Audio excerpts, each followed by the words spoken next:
ارمنو او زړه څخه رانږدې اورېدونکو، السلام علیکم ورحمت الله وبرکاتو. ستړي مشئ، هیلهمند یم روغ او جوړ به یاست. د شاهین داستان د خپرونې وخت را رسېدلی. کوربه مو محمد رسول نظري در حاضر یم. قدرمنو، تاسو تر دې وړاندې د شاهین داستان 11مه برخه واورېد. هغه برخه کې مو واورېدل چې ابو عبدالله د جاسوس ابو داود په لمسون د پاچا ابوالحسن د نشتون څخه ګټه واخیسته او ابو عبدالله خپله پاچاهي اعلان کړه او موسی یې زندان ته واچوه. کله چې دا خبره پاچا ابوالحسن ته ورسېده، له ډېره درده یې 3-4 ورځې د بېهوښۍ او فلج په حالت کې تېرې کړې. کله چې راپخود شو نو لښکر یې هم جلا جلا شوی و. شاوخوا 8,000 بربري او هسپانوي نژاد سپایان ترې د شپې په 3مه حصه کې جدا شوي وو. دا چې په داستان کې وړاندې څه پېښېږي، راځئ د همدې داستان 12مه برخه له ما محمد رسول نظري سره واورئ.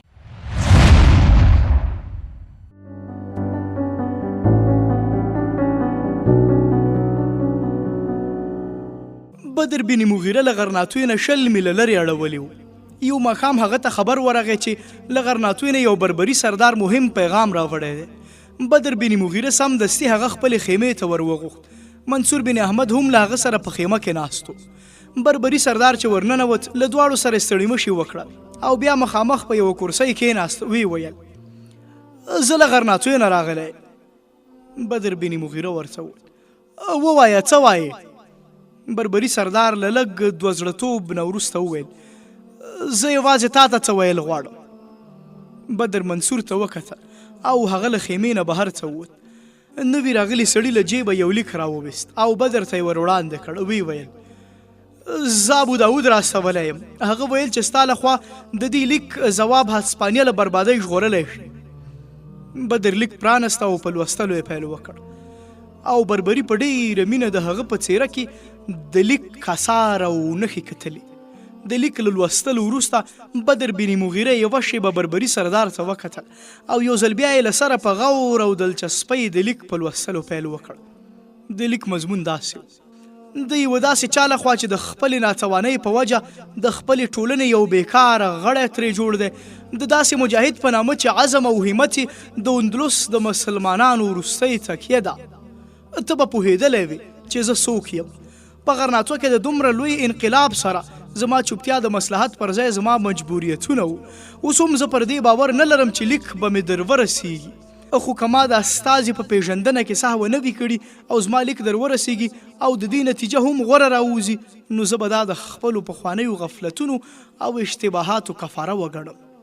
خو که د استازي د غدارۍ او یا کومې بلې وجې نه زما لیک د غرناطوی د وطن پلورونکو په لاس ولوېد، زه به له هغو خلکو نه یو وم چې ډېرې ښې ارزوګانې هیلې د نوم ورکي په مرګ ورسره چوپې شوې.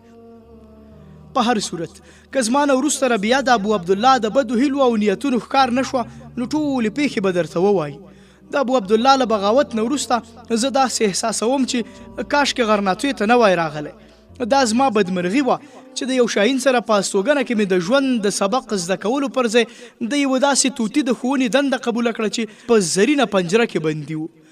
هغه ما د شنه اسمان په وساتونو کې د الوتو له خوند سره بلده وه، خو زه په خپله د الحمرا په پنجره کې بندي شوم. کاشکې زه په دې توانېدلی چې ابو عبدالله مې د انسانیت سطحې ته راوستلی وای. زه حیران یم چې له صحیح حالاتو نه ولې خبر نه شوم چې د الحمرا د دیوالونو دننه یې دوام درلود. د غرناطوی واکمن ابو عبدالله نه هغه سرداران دي چې له دې پیښو نه یې وړاندې د غرناطوی د معاملې پیښې په جیب کې اچولې. کله چې ابو عبدالله د بغاوت اعلان وکړ، نو په غرناطو کې یوازې موسی داسې څوک و چې د ابوالحسن وفادار و. هغه اوس په کومه تیاره کوټه کې پروت دی. په داسې حالاتو کې ماته څه کول پکار و؟ د منافقینو یو منظم ځواک چې طلسم یې د موسی غوندې اورژبی هم مات نه کړی شو، زما له خوا نه د معمولي مداخلې زغم هم نه درلود. زما لپاره 2 لارې وې.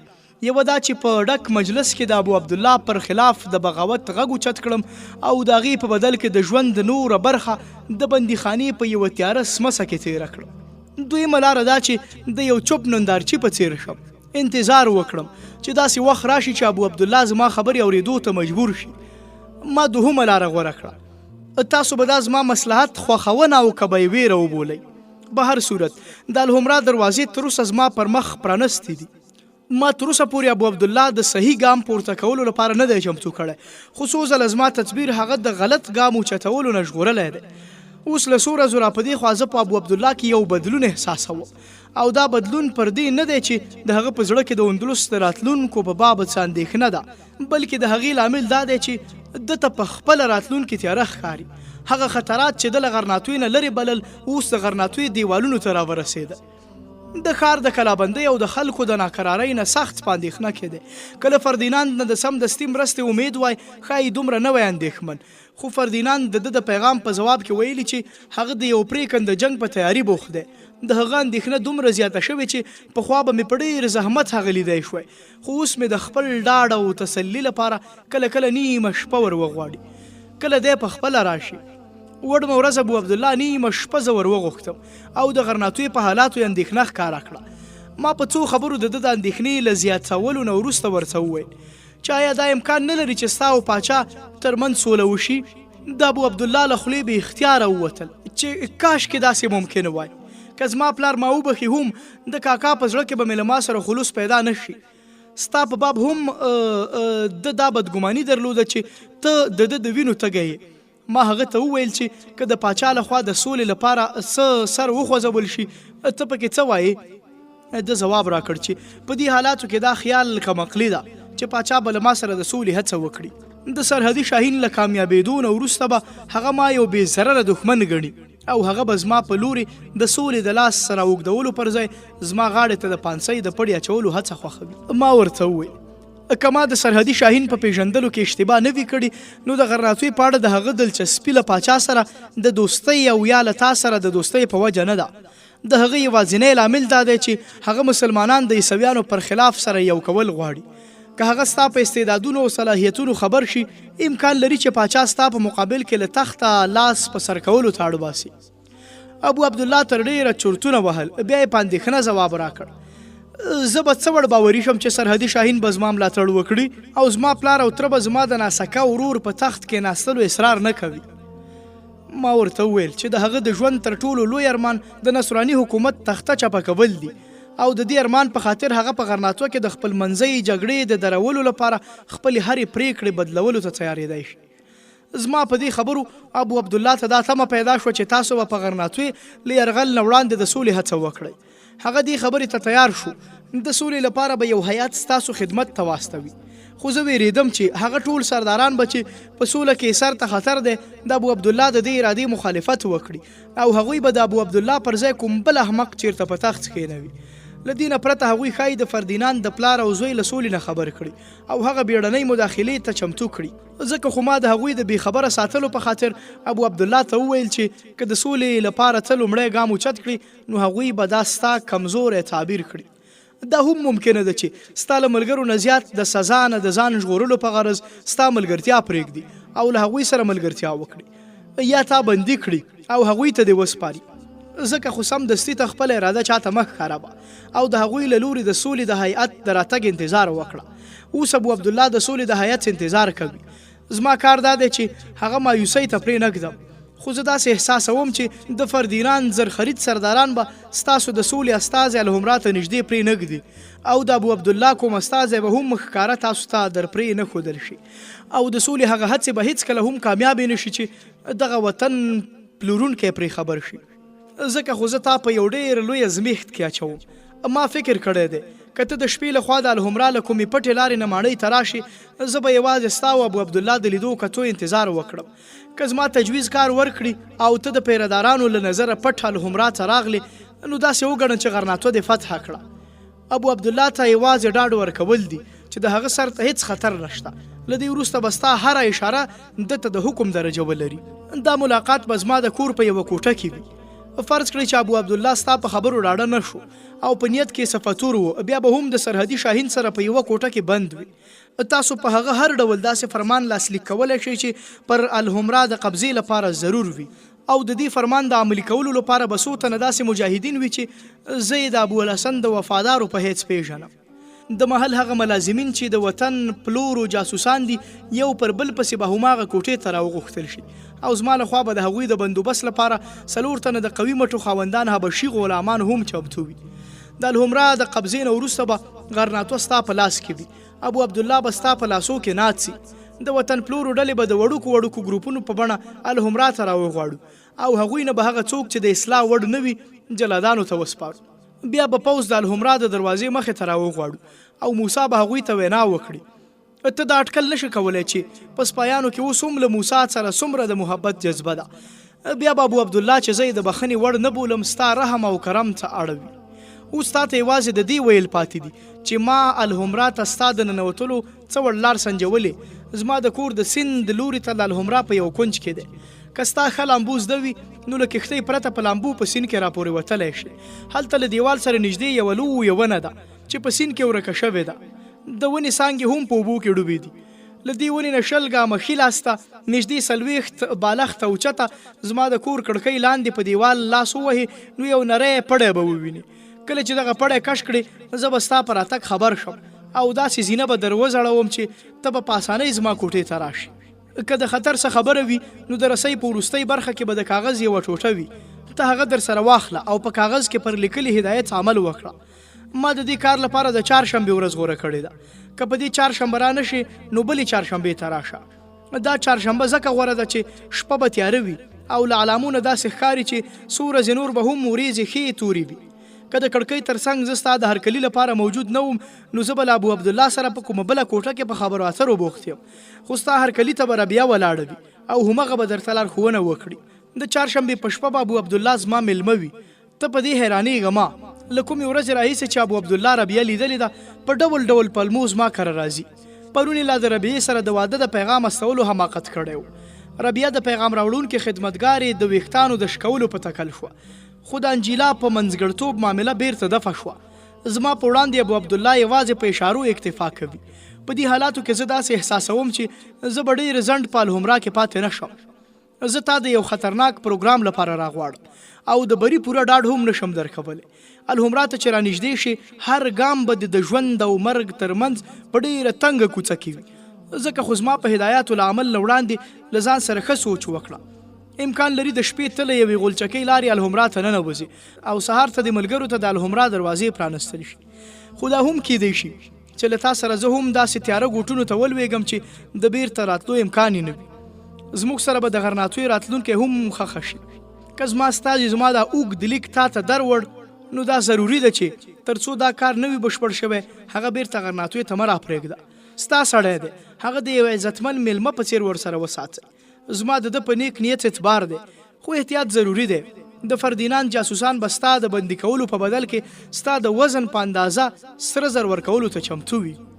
ابو داود دوهم ځلې د لیک لوستلو نه وروسته بدر بن مغیره بې له دې چې په کوټه کې د الچي موجودیت احساس کړي په قدم وهلو یې پیل وکړ.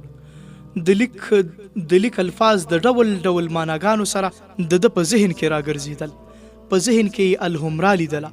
په تیاره شپه کې د یوې کړکۍ له لارې ننوت او د ربیې په مخ کې درېدلی و. د مینې په اوښکو په لمدو سترګو یې هغې هرکلی کوه. ربیې، زما ربیې. بدر په زړه کې خواږه او په زړه پورې ټکانونه احساس کړه. هغه د ابو عبدالله د بدو ارادو په اندېښنه کې ده. وینې په جوش راغلي او د ابو عبدالله له طرفه یې د واده پیغام راوړونکي خدمتګار د ویښتانو شوکولو اراده وکړه. هغې ورته وموسکل. خو له لږ ځنډ وروسته دغه خواږه جذبات او احساسات تر لویو ارادو او ارمانونو لاندې شول.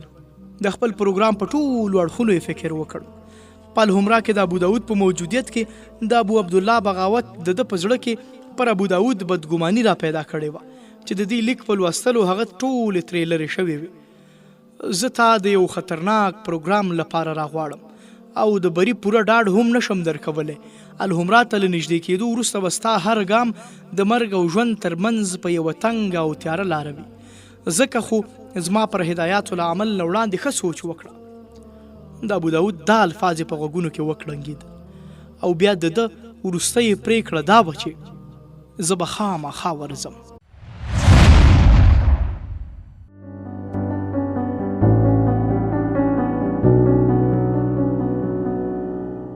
د شپې مهال توند باران ورید. ابو داود د خپل کور په هغه کوټه کې چې کړکۍ سین لوري ته خلاصېده په ناکرارۍ قدم وهه. یو حبشي غلام د کوټې په یو کونج کې ناست و. د کوټې په یو دیوال زنګ را زړېدلی و. ابو داود مایوس شو، په یوه کرسۍ کېناست، ویې ویل هغه ښایي نن را نشي.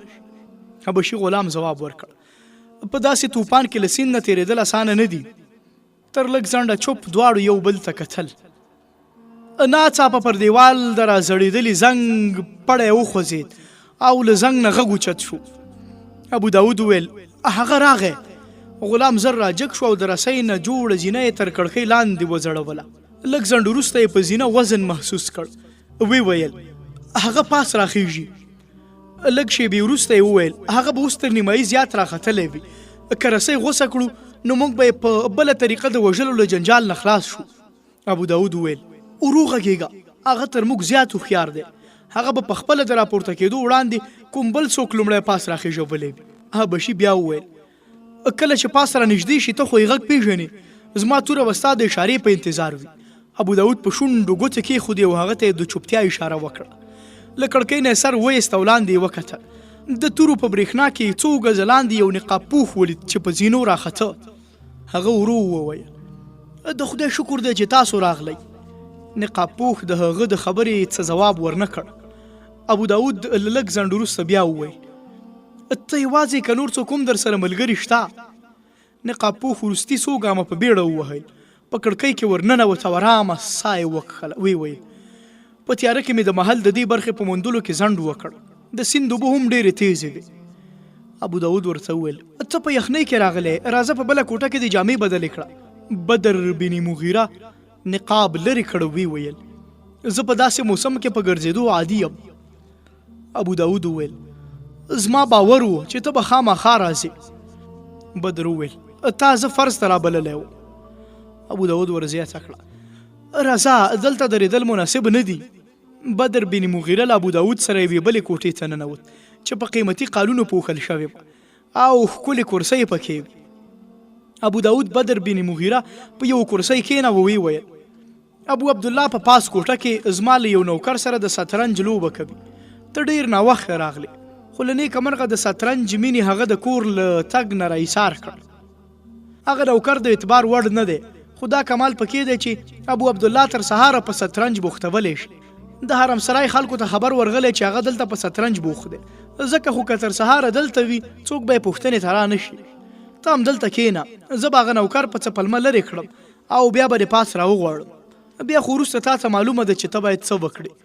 ستا په مخامخ بله کوټه کې به 4 تنه حبشي غلامان وي چې په مناسب وخت یې راغوښتلی شي. زه ځم، ته بېغامه په دې کوټه کې کښېنه، دلته هېڅ خطر نشته.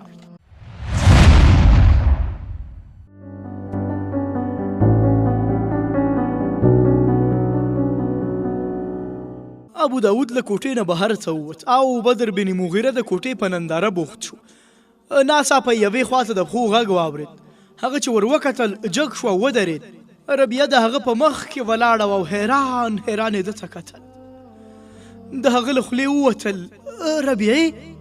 هغې په ویرونکې لهجه وویل ته دلته ولې راغلې؟ بدر بن مغیره د هغې د اندېښنې په وجه ونه پوهېد. په مسکا یې ورته وویل زما راتګ در باندې دلته بد ولګېد. ربیعه بې اختیاره شو. ویې ویل ما هره ورځ د داسې خوب لیدو هیله کوله، خو کاشکې دا خوب وای. دا خو د یو بد خوب تعبیر دی، یو ویرونکی تعبیر. ته له دې ځایه ووځه د خدای په خاطر.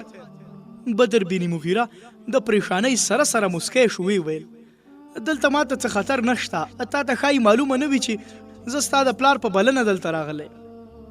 ربیعې ورته وویل زه خبره یم، انجلا ما ته هر څه ویلي دي. ته په یوه خطرناکه دسیسه کې راښکېل شوی، اوس هم فرصت شته، د خدای په خاطر ځان وباسه، بیړه کوه. بدر بن مغیره وویل آیا ابو عبدالله اوس په پاس کوټه کې نشته؟ ربیعې ورته وویل دا ټول دروغ دي. ما له بلې کوټې نه د دروازې تر درزونو ټولې خبرې واورېدې.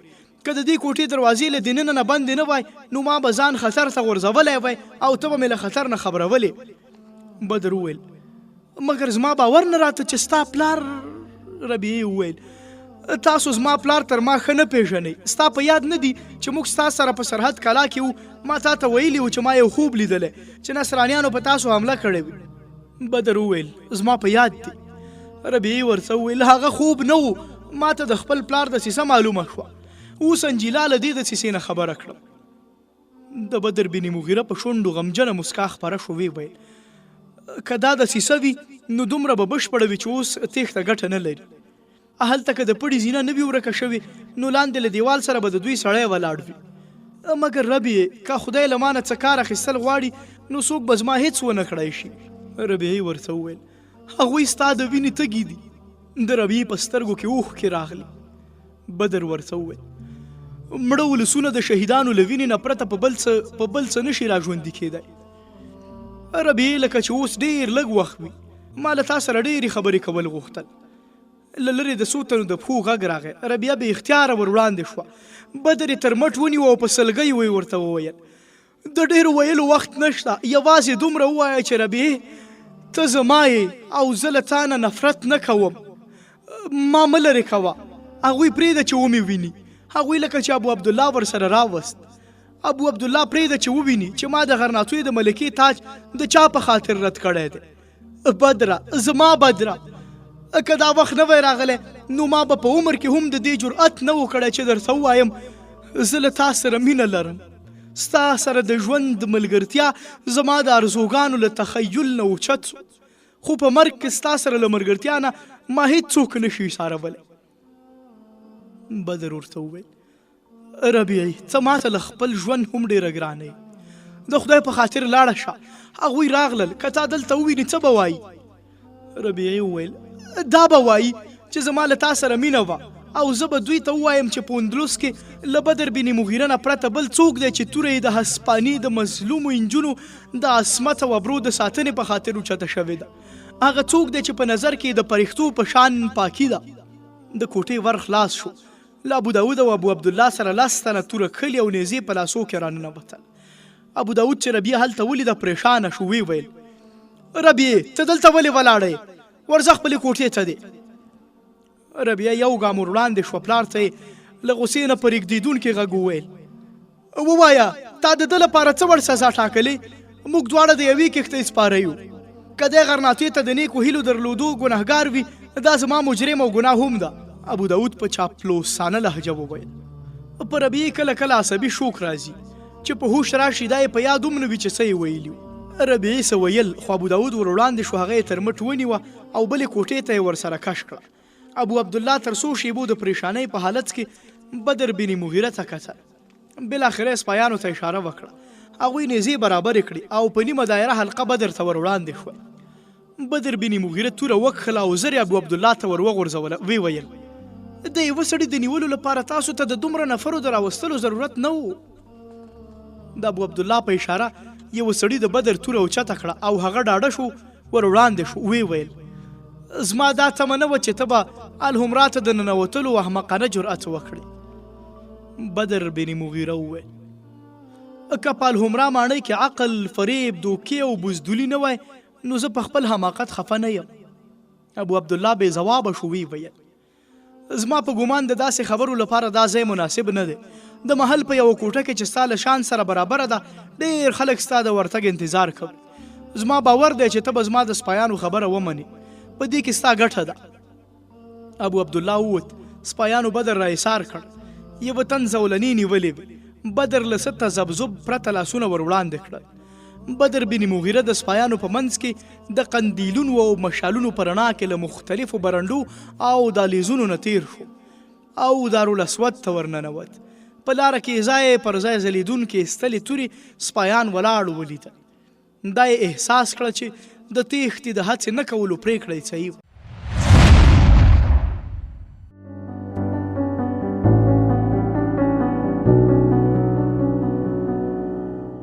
ربیعې د ابو داود له مضبوطو پنجو نه د ځان ژغورلو په خاطر هڅه کوله او چغې یې وهلې ما پرېږده ما پرېږده.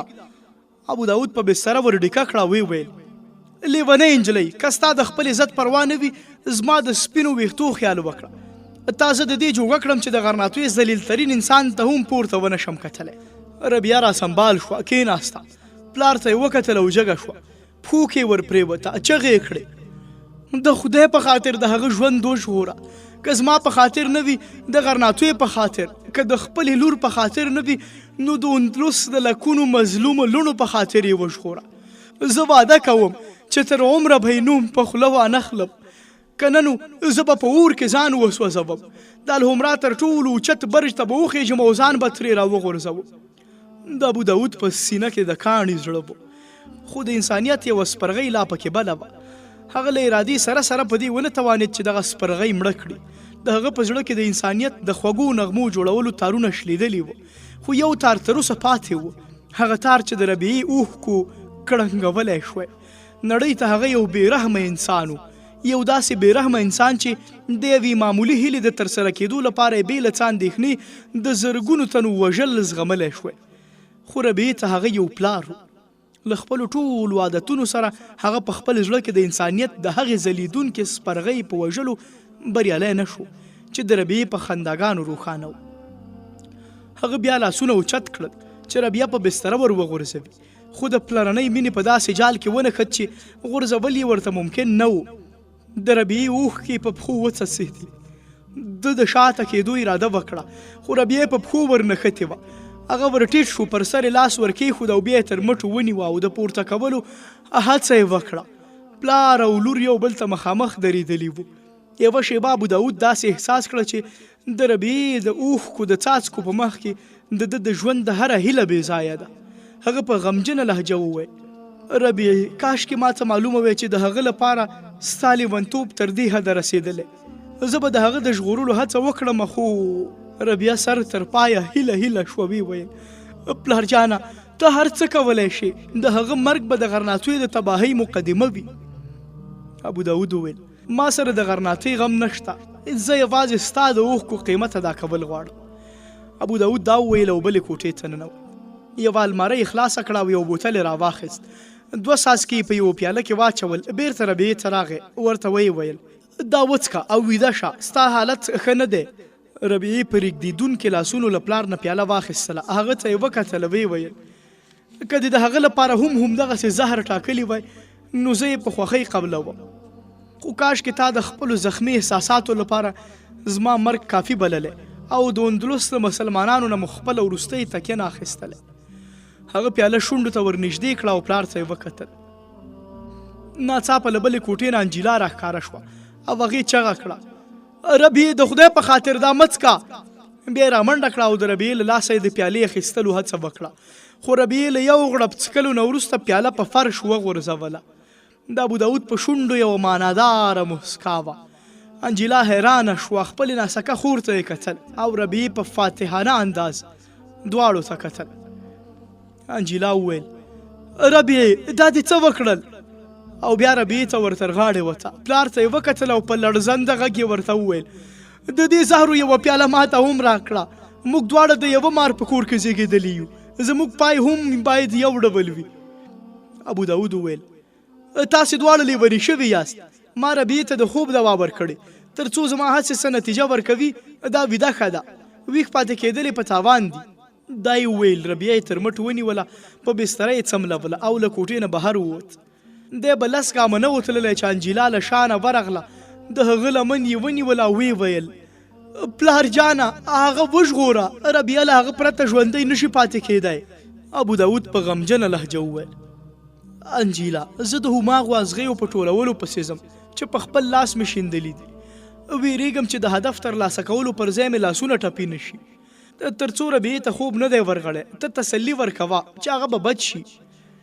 انجیلا ورته وویل: زه یوازې پر دې ځان پوهول غواړم چې ته به یې د ژغورلو لپاره خپل ټول توان په کار اچوې. ابوداود غوسه شو: انجیلا ورځه، ما مه پریشانه کوه، ته د ربیعې خور یې، خو زه یې پلار یم. انجیلا د ربیعې د کوټې په لورې ستنه شو او په لاره کې په زړه کې په وار ویل: کاشکې ته پلار وی. هغه د ربیعې په بستره څنګ ته کېناسته. د ربیعې په سترګو کې د خوب اثار راښکاره شول. څو ځلې یې ارګي ویستل او سر یې د انجیلا په غېږ کې ورکېښود. ویې ویل: انجیلا، که د هغه د ژغورنې څه امید وای، ما ته به یې د بېهوښۍ دوا نه راکوله. انجیلا په تسلي امیزه لهجه ورته وویل: زما باور دی چې هغه به د سرحدي اوقاف په باب له څه پرېکړې نه وړاندې ډېر ځله سوچ کوي. ابو عبدالله په دې پوهېږي چې د بدر سپایان به غرناطه لوټه کړي. ربیعې ورته وویل: که ابو عبدالله دا احساس درلودی، د خپل پلار پر خلاف به یې ولې بغاوت کوه؟ هغه ته دا څرګنده وه چې د بدترینو ستونزو له ګاللو سره سره د غرناطیو لوټول نه خوښوي. انجیلا ور زیاته کړه د غرناطیو ولس د سرحدي شاهین په نوم سرونه ورکوي، هغوی به پر ده معمولي تیری هم ونه زغمي. ربیعي وویل ته ناپوهه یې، د ولس سترګو ته د الحمرا دنګ دیوالونه ولاړ دي، د الحمرا دننه رازونه به همدلته ښخ شي. انجیلا وویل بیا هم زما باور دی چې امیران به د سر له ویرې د سرحدي عقاب پر خلاف د ابو عبدالله د بدو ارادو مخالفت وکړي. ربیعي وویل نه، بلکې د دې ویره ده چې ابو عبدالله به د خپل سر له ویرې د همدغه وطن پلورو ارادې پوره کړي چې له فردیناند سره یې د غرناطیو په سر معامله کړې ده. فردیناند یوازې د سرحدي شاهین له ویرې پر غرناطیو له حملې نه ډډه کوله. د ده له وژل کېدو وروسته به دغه غداران ډاډه وي چې د بدر د ملګرو له کسات نه د پناه ځای فردیناند دی. انجیلا مایوسه شوه، ویې ویل ربیعي پلار جان به یې خامخا وژغوري، خو که فرض کړه د هغه هڅه کامیابه نه شي نو موږ باید څه وکړو. ربیعي سترګې وغړولې، هغې ته یې وکتل او ناڅاپه کېناسته، ویې ویل انجیلا زه مایوسه نه یم، زه په یوه داسې ذات ایمان لرم چې ابراهیم علیه السلام یې په اور کې وساته. آیا دا امکان لري چې موږ همدا اوس حرم سرای ته ورسیږو؟ زما زړه ګواهي راکوي چې ملکه او د ابو عبدالله میرمن به زموږ مرسته وکړي. زه پوهیږم چې هغوی بدر ته احترام لري. زه حیرانه یم چې مخکې مې ولې داسې سوچ نه کاوه. انجیلا وویل د حرم سرای دروازه به اوس بنده وي، خو ابو عبدالله اوس په دربار کې دی، ځکه به کوټوال او پیرداران د هغه په انتظار ویښ وي. زما میل به د تړلیو دروازو د پرانستلو لپاره بس وي. اول همرا ته د سرحدي شاهین د راتلو خبر په دې ارزي چې وړوکې بیګم او ملکه بې وخته له خوبه راویښې شي. راځه، دا هم د خدای شکر دی چې مورجانه په درنه خوب پرته ده. ربیعه له بسترې نه اوچته شوه، 2-3 ګامه یې واخیستل، خو ټال یې وخوړ. په سترګو یې تیارې راغلې، د لوېدو په حال کې وه چې انجیلا تکیه ورکړه او بیرته یې په بستره سملوله. پر تا دوا تاثیر وکړ، زه ځم، ته مې د بري دعا کوه. ربیعې د نیم خوبۍ په حالت کې خپله بیل راویست، انجیلا ته یې ور اوږد کړ، ویې ویل دا هم در سره واخله.